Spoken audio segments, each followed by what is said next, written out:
Xage, once a former Ordos Hereticus Inquisitor, considered various aspects of his existence. He tapped an autoquill on a data slate, the sensory action of writing a novelty he allowed himself in times of digitized documents and mnemonic recording. Points of consideration, separated by a hastily drawn line written in slowly drying ink.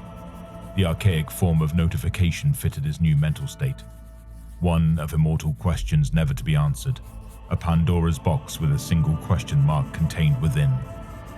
He would need to ascertain the answers himself. Where to start was the burning enigma at the heart of this new period of his existence. In one column he listed the positive aspects of his current situation. In the other, the pitfalls and risks of his confirmed longevity. His secretive leap of faith, death and rebirth still fresh on those who bore witness. They would never speak of the macabre action he took that day, nor would they ever speak again. Servitor lobotomization took care of that. His blood dashed on the flagstones 1,000 feet below the hive spire balcony, diluted down by the hive's inclement weather patterns. Lorcan Firebrand, his disappearance and the disembodied voice he thought he heard in the remains of the chapel on the fire-stormed planet plagued his memories. Point by point he ruminated, while a floating cogitator servo skull recorded his thoughts. Points to consider. My target dematerialized when I was rendered unconscious. He mentioned his supposed immortality was a curse rather than a gift. He identified an individual known only as Neoth. He stated that his ability to cheat death could only be given, not taken. He tapped his stylus in deep thought. He scrawled down that suicide was also pointless. Point to consider. When I awoke the first time, a cold certainty overcame me. Etheric winds. Unidentified chaos corruption in that chapel of death. Potential heretical activity. He scrawled out other notes of concern. The disappearance of his folly, the cryptic words they shared, the nature of the blade that led to this. His hand still ached after the fact. It had never truly gone away. He did not feel whole. If immortality was a gift, why did he feel that an unholy transaction had taken place? He did not fully believe in the existence of what some considered a soul, but if he did, he was now likely devoid one. Point to consider. What is a perpetual? Do they still exist? The word sat on the page, polluting clarity with impossibility. Stumped, he turned to old text contained within a dark wooden ottoman at the end of his bunk. It contained various books, ledgers and worn scrolls, uplit by pale lumen globes and a collection of hollowed-out candles close to extinction. He considered the waxy tubules as they guttered and died. Such a life was the norm in this universe, yet they supplied no clarity. Likewise, the scrolls and books contained no answers either. He surmised his findings with 3 words. Further investigation required. He would need to find another of the secretive group of immortal beings called perpetuals wherever they have hidden from the world. A chime rang out, shrill and bleating in his quarters. A single green indicator beacon flashed. The Inquisitor activated it with a soft press of his armored gauntlet. Lord Xage, we are approaching the Mandeville point. We have also received word from a Lord Inquisitor Narthax. Inquisitor Narthax. He was not of sound Terran stock. Puritanical. Quick to accuse and quicker to condemn. Such a man would burn anyone at the stake for even the slightest transgression. What is the message, Adept? Inquisitor Xage inquired. His head hung low in thought. He requests your presence at location Theta Prime, my lord. So, Narthax was on a nearby Forge world, likely collecting evidence against his latest target. Xage knew he had to play this out carefully. Narthax answered directly to the High Lords, and so was his superior. Yet this was no request for aid. It was a summons, regardless how polite the order was in missive. Inform the Lord Inquisitor we will make haste and join his fleet in orbit above location Theta Prime. The code word for a star system 3 weeks travel away, if the turbulent miasma of the warp was on their side. He demands your presence aboard his flagship, my lord. So, This will be a deadly joust of words, Xage's inner monologue continued to advise. Very well. I will bring my cohort and meet him on board the Inviolate. With a blurt of binaric, the Vox was cut off. Real space drives thundered towards the warp translation corridor and towards the uncertain future that was Lord Inquisitor Narax. He considered the journey, its implications to his position, and what if this new devilry will put his immortality to the question. Mauja Xage sat motionless in thought, weighing all the variables, as real space drives roared, beckoning him towards his supposed doom. He had to do it. The knife in his hand, the blood on his armored gauntlets, the scars on his body as they miraculously healed. They had tried to kill him. Digital laser, chainsword, lasgun beam and bolt gun rounds to the cranium. He had been killed 3 times in short order. Each time he had, for all intents and purposes, he died. Then he awoke. The first time he rose like a macabre creature of terror's ancient past, a spectre of a creature from nightmare, hate in his eyes. He felt he heard a distant whisper. The first time is always the most chaotic, the most primal. Was the voice that of Lorcan Firebrand?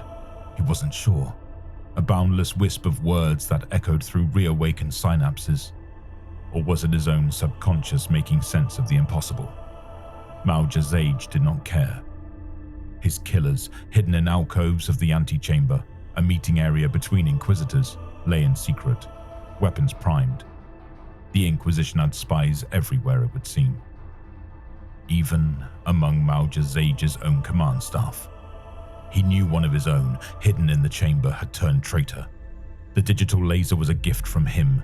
She would be the first to die, his interrogator. Only a few select individuals knew of his transformation, his transcendence to immortality.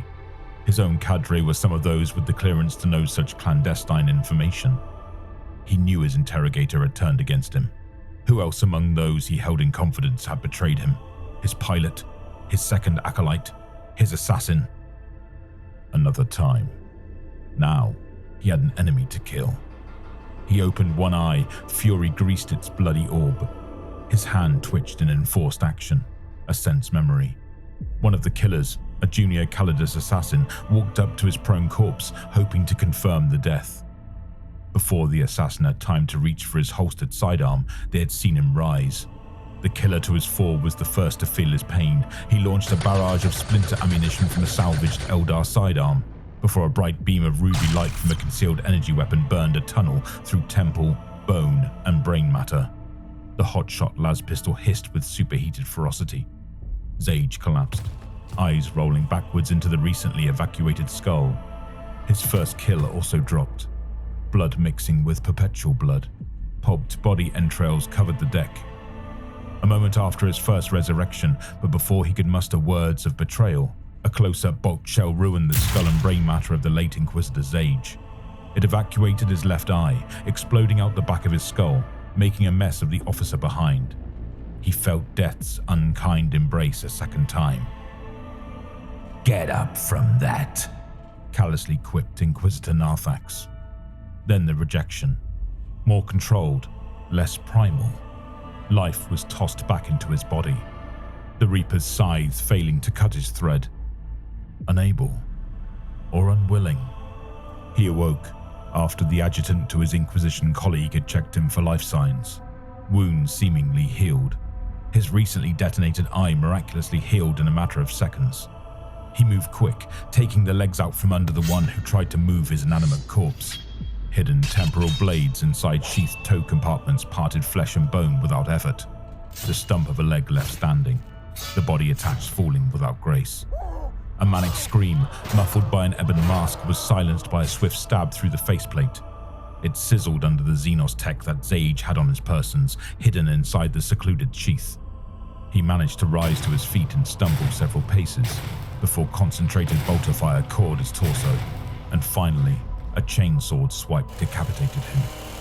He had enough time to see his body fall, his head rolling to one side before consciousness fled a third time, horrified by the total devastation of the body it inhabited. The pain was exquisite. Surely this was it. He couldn't outlive such a grievous wound.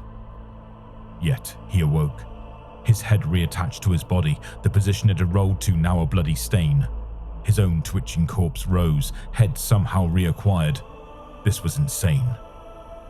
I guess Lorcan was right after all. I am a perpetual now. Lord Inquisitor Deltan Narthax had escaped, but his accomplices had remained, keeping watch. They were made short work of. Covered in blood not entirely his own, feeling each death deep in his marrow, Mauja Xage stalked towards whatever escape he could fashion off this damned void fortress.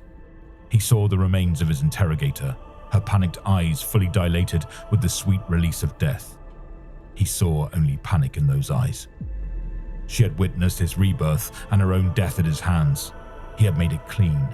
She had earned that death at least, regardless of the abject betrayal of her oath to him. He put her loss behind him. He had more to do before this day was done. He stalked combat patrols through barren barrack blocks. All combat staff were on high alert. He heard his identity blurted through the Vox, a call to arms to stop his imminent escape. His treasonous brother-in-arms was likely governing the effort to contain him. He identified two possible routes, the emergency shuttle bay and the ancillary dock. Both had void-ready vessels. Xage would need to cripple the defenses before attempting his escape. Fortunately, his own team was still at hand somewhere on the ship. He had given them specific instruction, code phrases that would indicate the course of action to take. Depending on who arrived at the rendezvous would indicate who was loyal. Commandeering a major cogitator and Vox unit, he used bypassing protocols to overcome Imperial lockouts. Scythes, Void Sublins, Drake. The code phrase. It meant one mission. We are betrayed. Prepare for war. Meet at the bridge and prepare extraction route. They had a job to do. His mission, now his gifted immortality, was confirmed. Kill Inquisitor Deltan Narthax.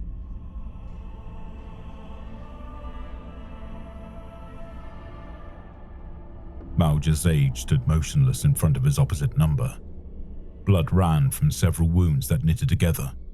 He had been slain 18 times so far, yet here he was, rage-filled, driven, of singular purpose. Deltan Narthax, nursing a wounded arm, the melter damage from Xage's brutal junior interrogator had ruined the limb, now a charred stump at the end of a useless forearm. The rest of the limb was vaporized. The interrogator had reached the bridge first.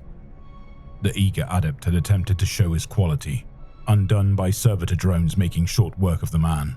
His daring push rendered moot as his corpse twitched in misfiring neurofeedback. They stared at each other. Narthax had already sent his investigative findings to the High Lords. They had replied via Infosite data burst, Priority 1 target, Mauja Xage. Threat level, absolute. Maximum prejudice authorized. Secure body for analysis. We could have discussed this amicably, Deltan, Mauja offered, his weapon unwavering. Exchange words with a traitor. Never. Narthax panted in abject pain. Listen to yourself, Mauja Xage bellowed, footsteps gathering pace behind him. Whether his own team or enemy reinforcements, it did not matter. The drive was damaged, Gellerfield inoperable. Graphitic control lost.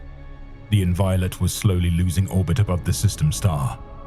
External plates had begun to buckle on the slab-sized monolith, evidence of their proximity and titanic power radiating from the system star. I offer you clemency, for you would never return the same, proffered the eternal Xage. You will die alongside me, Mauja. No, we will live on. Your ship, your crew will burn. I have seen to that. His team, secluded behind cover, had made contact via Vox speed. Narthax was lined up for kill shots, all loyal to Xage. You have turned traitor then, the accusation needlessly pursued by the wounded Narthax.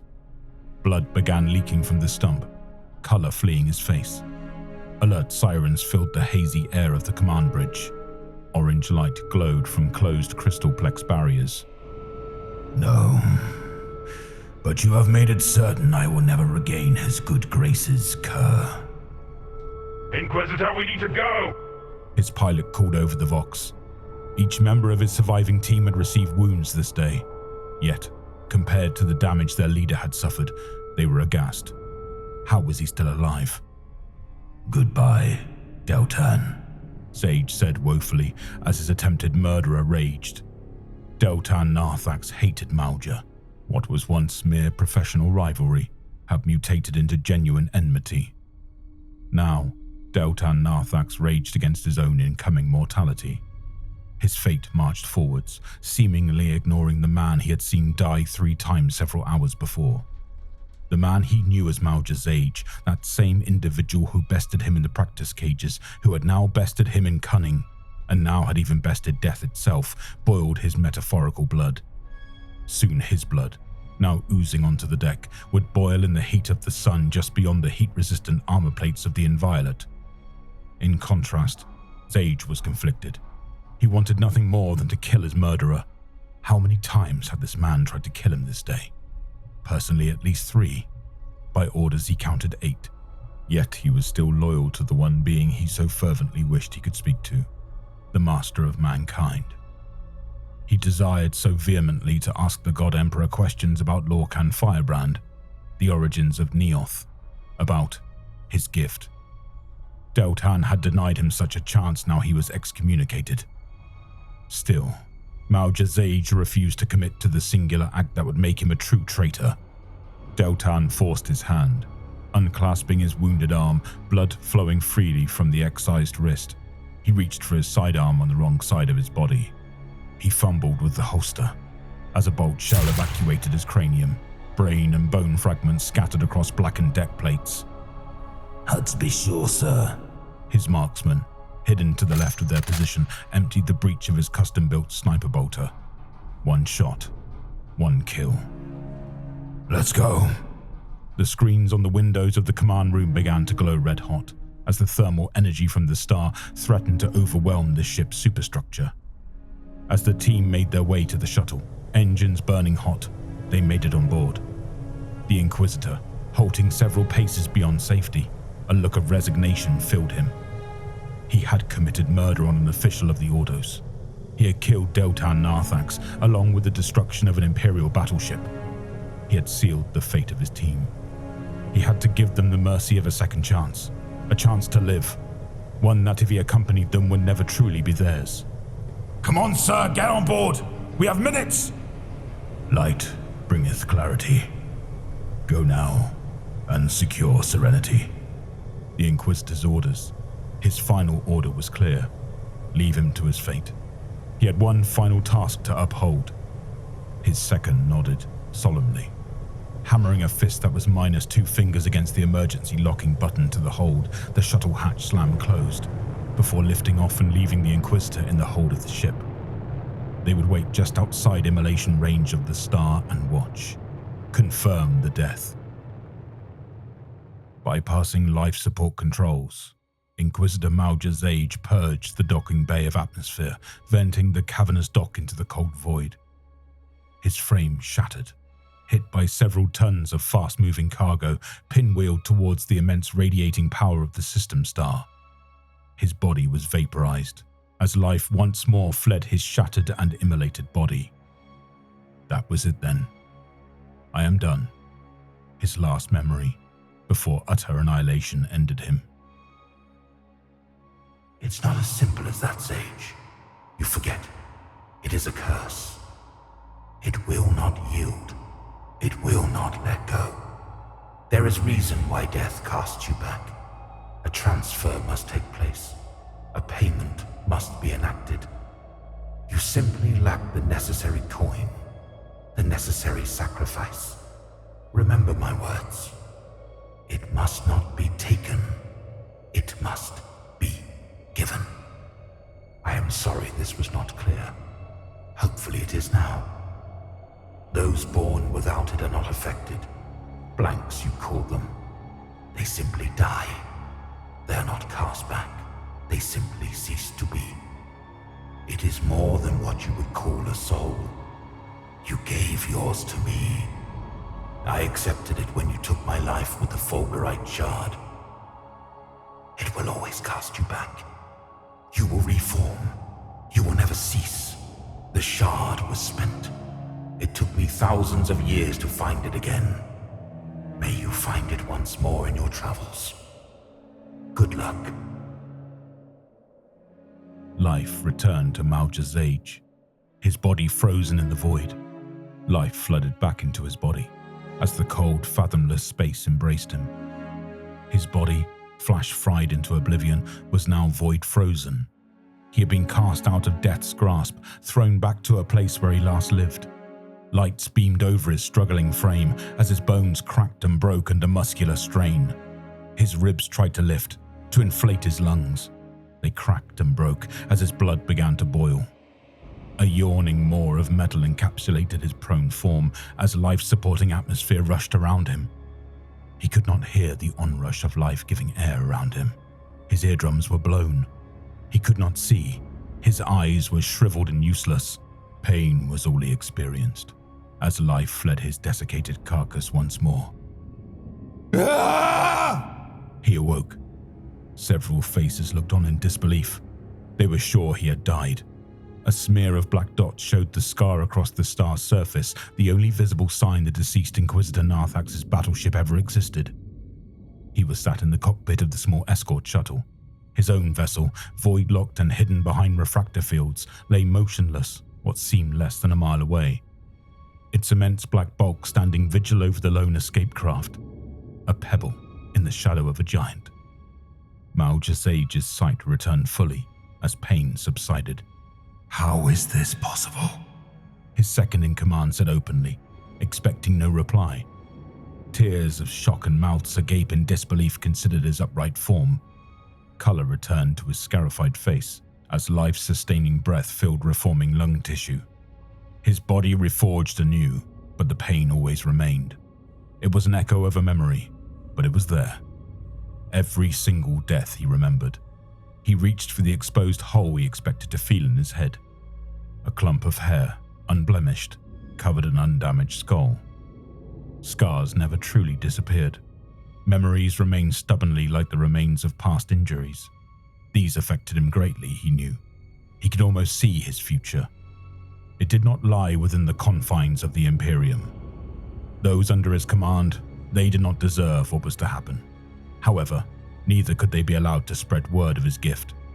He knew they would be subject to the same agonized treatment he would be if captured. He knew what was needed. This was the last attempt, he decided. The vial of noxious green ooze shook with virulent potential. There was only one way to find out. He had come this far. He smashed the vial on the floor. It immediately went to work. The nanophagic virus lysed his cells, rendering them down to noxious base parts. He felt every single aspect of his undoing. His eyeballs melted. Sloughing skin pitted and cracked before liquefying. Bones became like rubber as his legs gave way. His clothes became like shredded, torn paper. The metal of his underweave armor turned brittle like plastic, cracking and shattering as it hit the deck. His mind processed the agony in grim detail. Every single sensory nerve activated, driving such exquisite agony to his base limits and beyond. There was no respite. Eventually, after a few seconds, which felt like years, he no longer felt pain, for he was no longer alive. His body became like vapor, all degradable material in the sealed room rendered to noxious gases. A choking miasma that tried in vain to spread its deadly contagion further. Automatic venting procedures kicked into life, evacuating that section of the ship to the cold void. All that was left was blackened metal, plasticized armor and shards of metal that remained inside his body, too deep to dig out, but had become lodged inside him as his body reforged and life returned time and again. No visible screen recorded what happened next.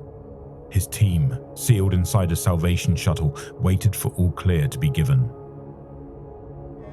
A collection of warning klaxons and the end of immediate toxin presence alarm indicated the worst had passed on. They immediately, but cautiously, approached the sealed compartment the Inquisitor locked himself into. Only Mauja Xage had the authorization codes to open the room. If he was now truly dead, the container would be his eternal tomb. There they waited, for a moment more, convinced nothing could survive such unmaking. A shrill beep, followed by a hiss of pneumatics, broke the silent vigil, and a single sliding door unveiled the naked form of Inquisitor Mauja Xage. The look on his face was one of failure, of agony. He truly was immortal, and the realization horrified him and his team.